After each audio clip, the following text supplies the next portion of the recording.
Welcome to today's Global Connections program. I'm Bill Miller. The main purpose of Global Connections is to focus attention on international issues that impact people in the United States and around the world. Also, we try to look at various institutions such as the United Nations to see where they can lend a hand in helping to overcome many of these international problems that have local consequences. All of us are in agreement that the youth today, young people, face a lot of different challenges. No doubt about that. It doesn't matter if they live in Frankfurt, Kentucky or Frankfurt, Germany, Athens, Georgia, or Athens, Greece. There's a large number of young people who are facing a horrific challenge that we don't really hear very much about.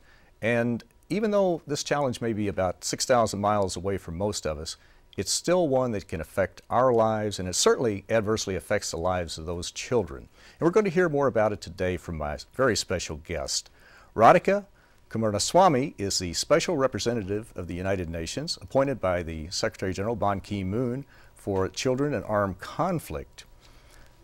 Ms. Coomaraswamy is a lawyer by training and currently the chairperson of the Sri Lanka Human Rights Commission.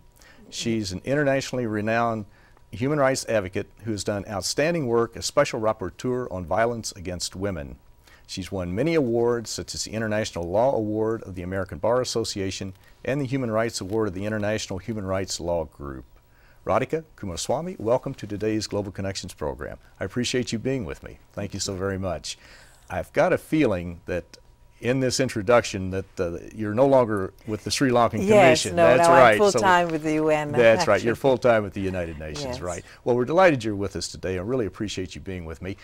Children in armed conflict. This is something we hear a little bit about from time to time. You've just issued a very special report. We'll talk about that in just a few moments, but let's talk about children and child soldiers. What are we talking about when we say child soldiers? Who are these child soldiers? How old are they? That type of thing. Well, I think there are about 300,000 child soldiers around the world. It may have come down over the last few years to 250,000.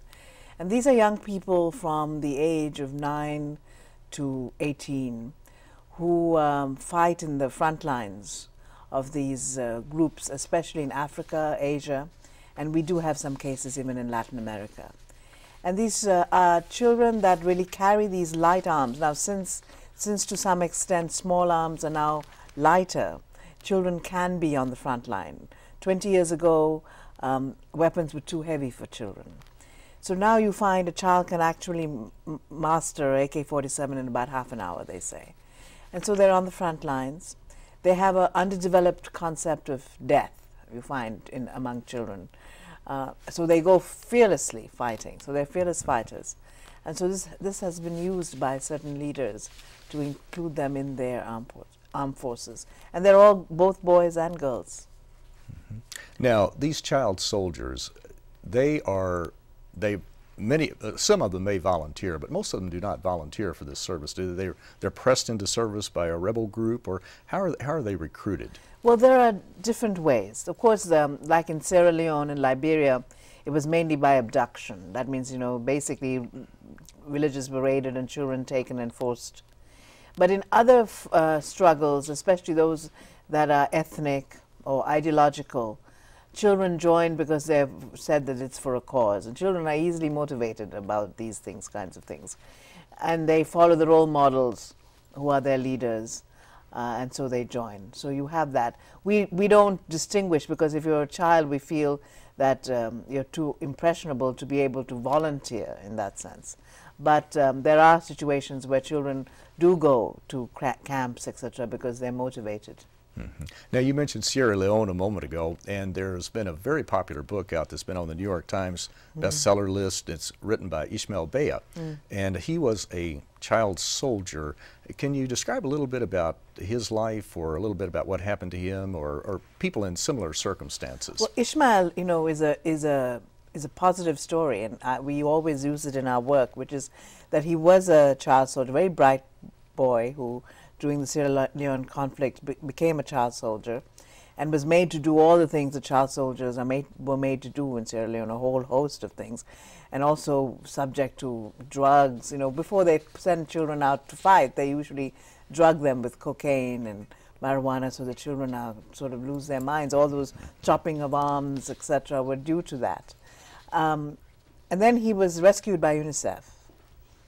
And finally, he was a very articulate young man. He came to the UN to talk about child soldiers. And then he was adopted by an American mother, who then sent him to the United Nations International School, but under the thing that nobody would talk about his past because he was still going through a reckoning.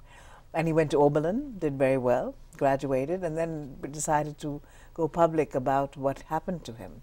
And he's an extraordinary man, which just shows you that even if child soldiers have had this experience, with the proper nurture, care, and training and exposure, they can become exemplary global citizens. They certainly can, and his is a very moving story, and I'm sure that many people would like to Google his book and possibly get a copy of it, Yes. borrow it from the library or buy a copy and read it. It's certainly a very inspirational story, and it's a very sad story, but one that has a happy ending. So that's, as you mentioned, a very positive outcome, so that's very, very important.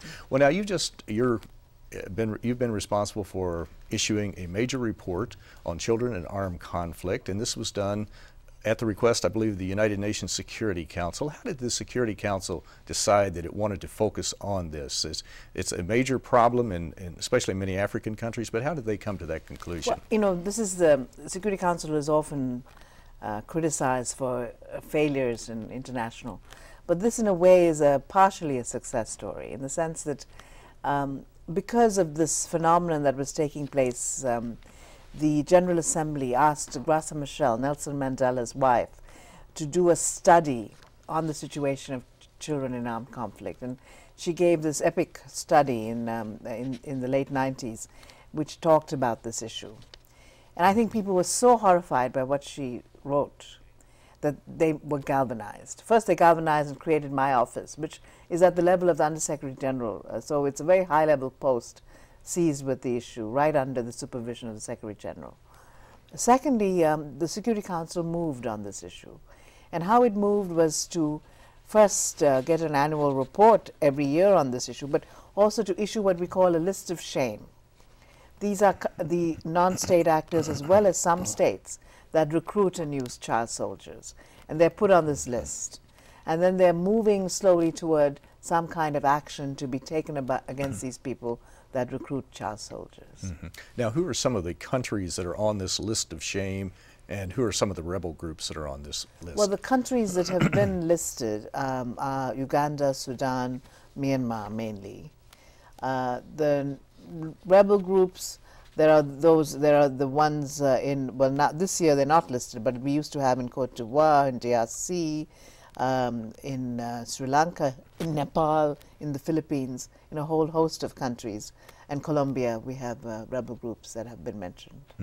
So roughly, and it varies from day to day, I'm sure, but roughly how many countries are experiencing this problem, and how many of the child soldiers are there, more or less, just a rough guesstimate?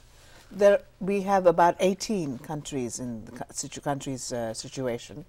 And as I said, it's about 300,000 that we're talking about. About 300,000, Yes. right. And the majority of them are in Africa, but some in Asia. And in Latin America. And in Latin America also, Yes. yes, right.